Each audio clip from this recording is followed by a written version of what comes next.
Olá, senhoras e senhores, sejam todos muito bem-vindos aqui ao Clube de Dividendos. Bruno Mazzoni cornetando o mercado financeiro, hoje dia 23. Vamos lá começar aquele giro tanto pelo nosso mercado nacional, como um pouquinho os pitacos do internacional, fluxo gringo na nossa bolsa, e a gente termina com as principais oscilações do dia de ontem, dia 22. Vamos lá! Muito bem, sempre começando com o fechamento norte-americano, temos aqui S&P ontem, fechando com 0,65 de alta, S&P mercado à vista, né, as ações por lá se recuperando um pouquinho, 0,65 de alta, temos Dow Jones subindo 0,59, tá? Hoje já tradando nesse exato momento, a gente pula para a Europa, tá? E traz aqui novamente a Alemanha muito forte, 2,51% de alta. Temos o Reino Unido com 1,17% de alta. Depois passamos para a Ásia e a gente mantém esse otimismo, tá, no overnight deles. Então o Japão fechou 0,50% de alta, Nikkei lá positivo e Hong Kong 1,62%. Enquanto na Ásia e Europa o que mais está no radar ali é a possibilidade de como está sendo feita a reabertura da economia, sem grandes percalços, sem grandes tumultos. Tá? Os Estados Unidos ainda tem tumulto e deve permanecer esse tumulto até as eleições do Trump em outubro, tá certo? Então, se tivesse algum driver para olhar a partir de agora, tá, seria os Estados Unidos. Driver que eu falo é aquele tipo de notícia ou aquele tipo de estudo que a gente tem que fazer como especulador e como investidor, tá, diariamente. Tá, seria os Estados Unidos ali a maior fonte de volatilidade de mercado, já que a Europa tende a caminhar de uma maneira unificada e a Ásia esfriou bastante a tensão entre Hong Kong e China. Tá? Então problemas políticos, econômicos, polêmicos estão mais conectados aos Estados Unidos do que a Europa e Ásia. Tá certo? Europa e Ásia podem protagonizar algum tipo de volatilidade no mercado? Pode, mas eu creio que seja pontual e impossível de mensurar ou de se preparar. Deve ser algo que deva acontecer da noite para o dia. Tá? Os Estados Unidos, todos os dias saem novos dados, principalmente dos estados mais afetados pela pandemia, por exemplo, possibilidade de reabertura e depois de fechamento de lojas. Então lá eu acho que está o nosso trabalho mais árduo, né, de pesquisar os Estados Unidos e ficar ligado na terra do tio Sam, enquanto a Europa se recupera de uma maneira tranquila, mesmo serve para a Ásia. Beleza? Hoje então, Europa puxando forte. Tá? E a Ásia fechou bacana, fechou em superávit na bolsa, vamos dizer assim. Passando aqui para a direita, a gente vem para petróleo, tá certo? Petróleo negociando a $43,81. Muito difícil dar uma patada na nossa bolsa forte. Então quem espera, assim como eu já comentei com vocês aqui, que em agosto eu espero uma oscilação mais vendedora para a bolsa, aí de 7 a 15 mil pontos, falando de índice, tá? Dificilmente isso vai acontecer, tá? Em junho, pois nós temos uma alta do minério de ferro, uma alta do petróleo. Esses dois caras juntos transformam a nossa bolsa em algo resiliente, porque tem muita empresa ou as principais empresas estão nesse setor ou de fato em commodities. Então quando a gente tem essa tempestade boa e positiva para nós, mesmo que o mundo dê uma azia mais forte, muito provavelmente o Brasil deve performar, tá, ou lateral, tá, ou menor queda, tá certo? Bem como quando o mundo voltar à normalidade, a gente deve subir menos, tá? Porque nossas ações, o nosso principal volume financeiro aqui está conectado a ações exportadoras de materiais básicos, de commodities, beleza? Então, o petróleo hoje subindo 2,62, muito bom. Tá muito bom para quem me pergunta de PetroRio, Enalta, Petrobras, todas as empresas do setor realmente ficam contentes por aqui, tá? E lembrando que a moeda depreciada acaba só pegando no Aquiles, por exemplo, a Petrobras, que tem dívida em dólar também. Mas quem não tem, está redondinho, isso é uma tempestade perfeita, positiva. Tá? Então, hoje, petróleo Brent, $43,81 sendo negociado. Quando a gente passa para o ferro, os metais, minério de ferro, hoje, $102,93. Então, naquela região de $103, deve permanecer lá por um tempo. O ouro subindo 0,29. Minério de ferro resiliente, e hoje eu trago o gráfico dele, né? Deixa eu tirar um pouco do zoom. Então, basicamente, o que eu tenho de alvo final para o minério de ferro, aquele que tudo de bom, se acontecer, tá no contrato futuro aqui, seria $128,38. Tá? Então, esse cara aqui é onde eu imagino que tenha um topo. de precificação no minério de ferro. Então vou até adicionar aqui um alarme para vocês e para sempre ficar atualizado, mas é ali que eu considero ser uma bela região de resistência, tá? Uma bela região de resistência, 128,35, vamos colocar assim, tá? E grava lá, tem um alarmezinho para nos orientar. E na parte de suporte, $90,15, tá? 90,15 seria ali a parte de suporte. Se você gosta de price action convencional, né? Simplesmente aqui foi suporte, rompeu para baixo, foi suportinho aqui também, tá? Resistência, rompemos, ficou num lenga-lenga total e nós tivemos no mês passado um forte crescimento, tá? Uma forte alta aqui. E agora esse reteste para mim será suporte, $90,15, tá? Se vier lá seria a pior crise, entre aspas, do minério de ferro. Então sim, tanto $90 como 128, ambos estão aí numa faixa de preço que seria interessante para nós aqui, tá? Seriam os dois, tanto o suporte como a resistência são bons. Isso é ótimo para o setor, torna o setor resiliente. Muito bem, passando dos metais, a gente vai para o agrícola. Então hoje, cafezão, eu acho que eu li ontem, peço perdão por não ter respondido, provavelmente não respondi, um inscrito aqui que trabalha com café como trader, tá? Muito obrigado por participar aqui, por ter dado o ar da graça.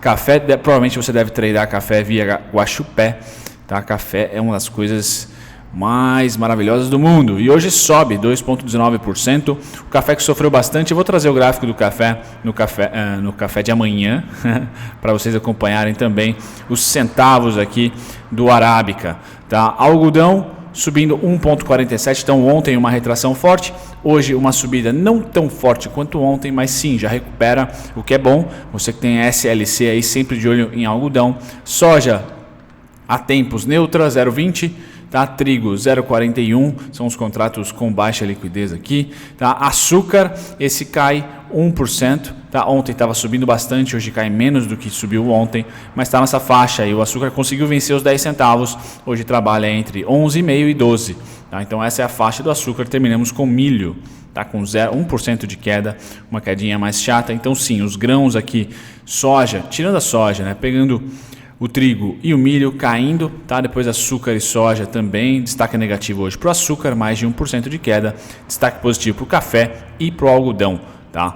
Bacana, agora a gente passa para o setor de proteína animal, aquele que vocês gostam bastante.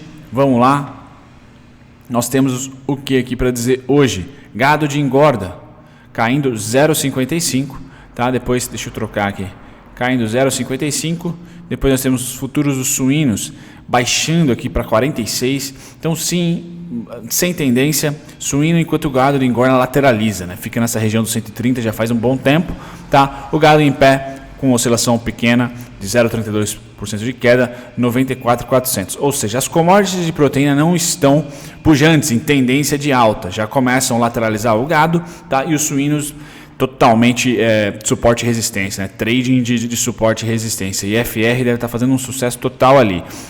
O que eu esperava, ou eu ainda espero, na verdade, né? Que essa lateralização, essa falta de combustível, de aceleração na tendência da precificação, tá? Porque eu acho que o mundo vai consumir mais carne após pandemia, por ser ali um processo mais rápido e que, entre aspas, né, nutre mais. Tá certo? Acho que vai ter uma pressão de demanda levando os preços para cima.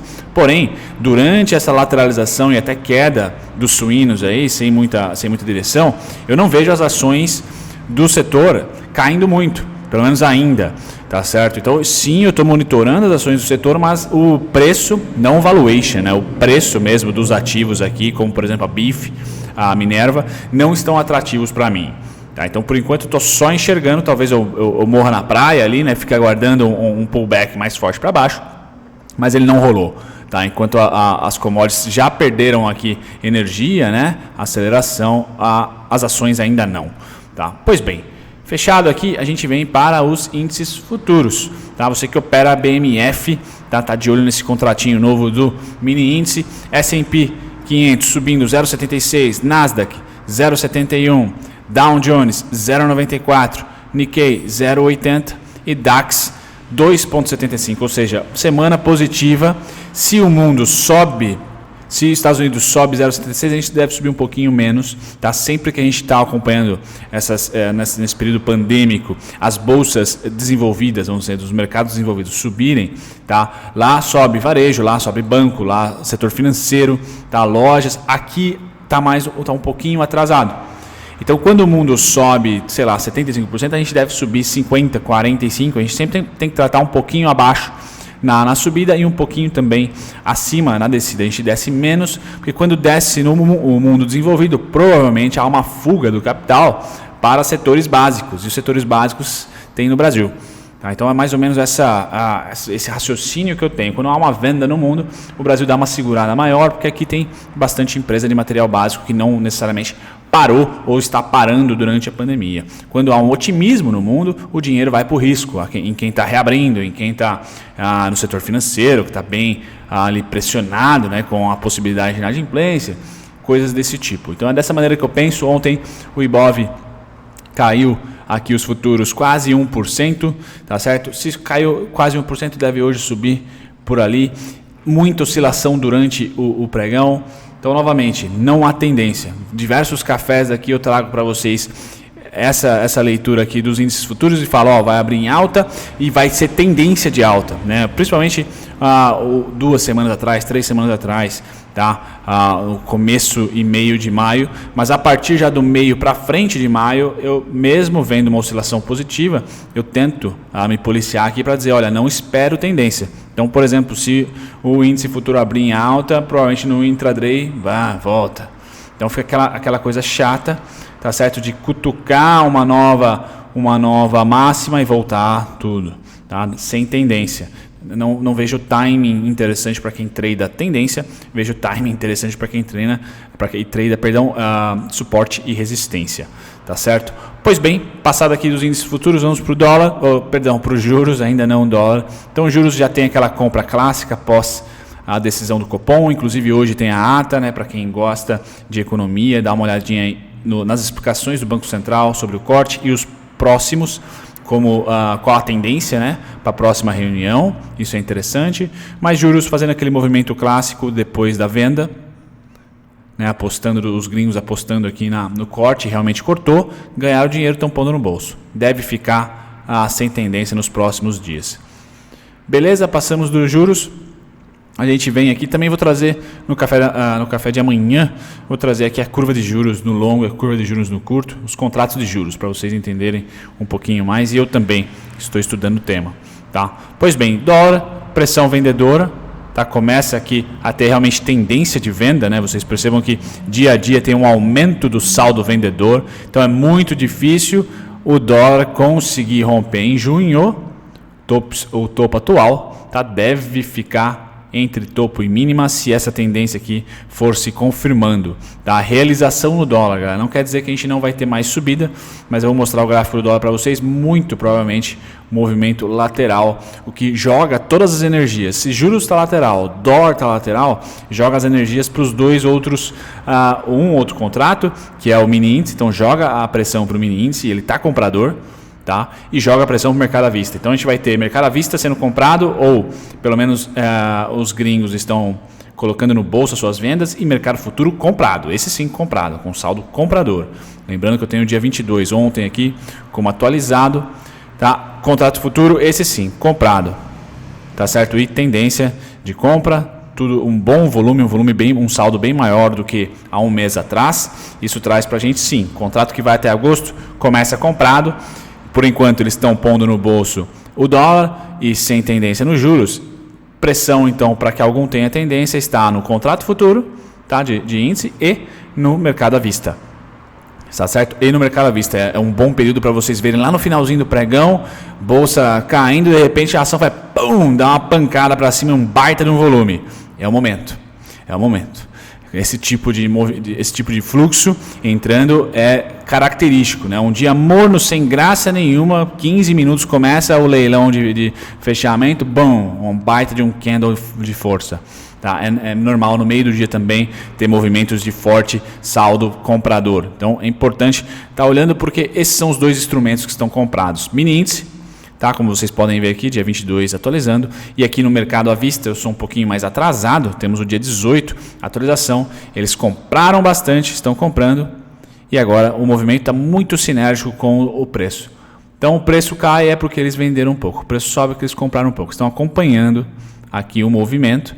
Tá? Creio eu que vai haver compras. Conforme for atualizando, deve haver compras por aqui.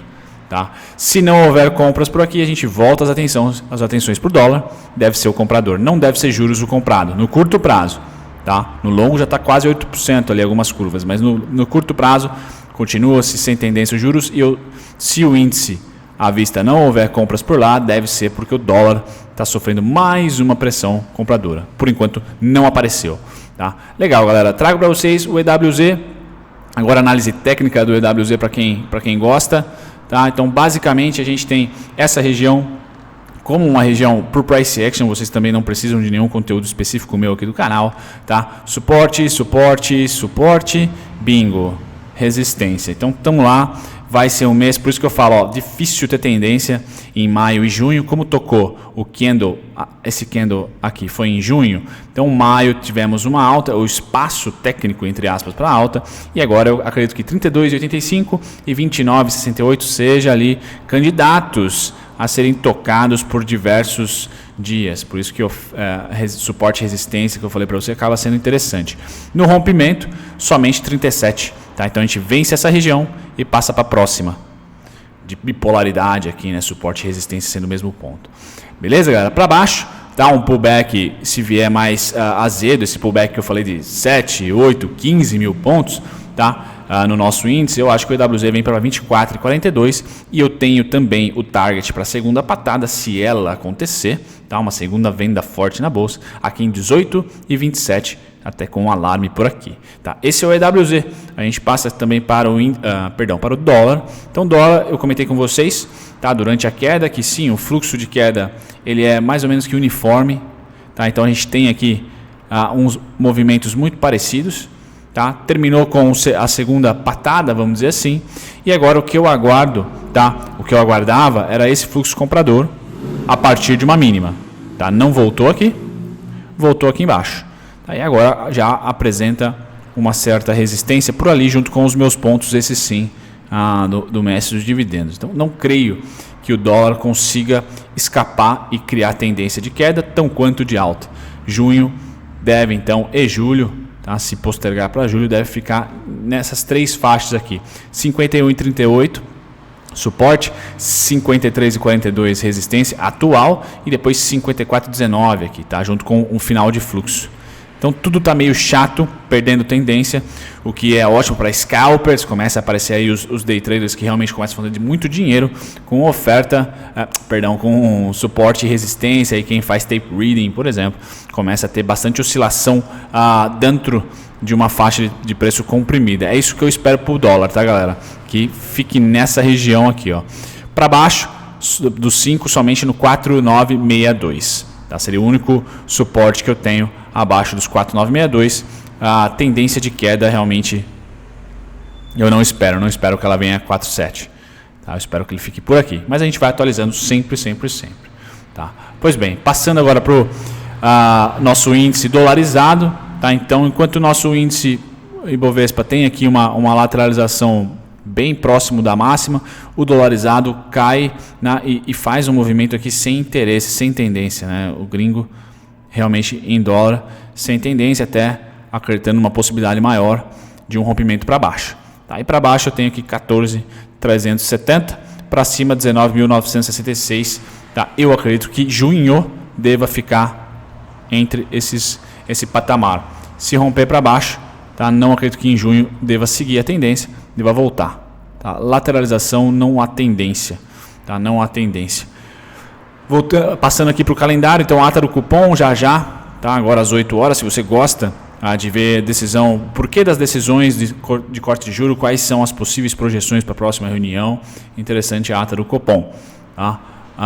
Agora, as principais oscilações do dia de ontem, eu que estou sendo, na verdade, né, muito cornetado por causa do vídeo da IRB. Pessoal, puta, só você Nossa, galera, comentários esdrúxulos também, mas sempre bom, essa é a parte boa do YouTube, que a gente sempre começa a ter networking com todas as opiniões, né? Ou pelo menos contato com todas as opiniões. A IRB teve uma subida enorme ontem, porém, tá, falta muito para ela chegar nos 15. Pode ser que hoje ela mande bala. Ontem subiu R$1,71. Tá? Então, se ela subir de novo R$1,71, ela começa a se aproximar da onde eu tenho aquela região de suportão, que é 14 alguma coisinha, 15 e deixa eu colocar. Depois eu coloco o gráfico para vocês aqui, ou faço mais um vídeo, mas está entre R$15 e R$14,80 ali. Tá? Até vou deixar o link na descrição do vídeo da IRB.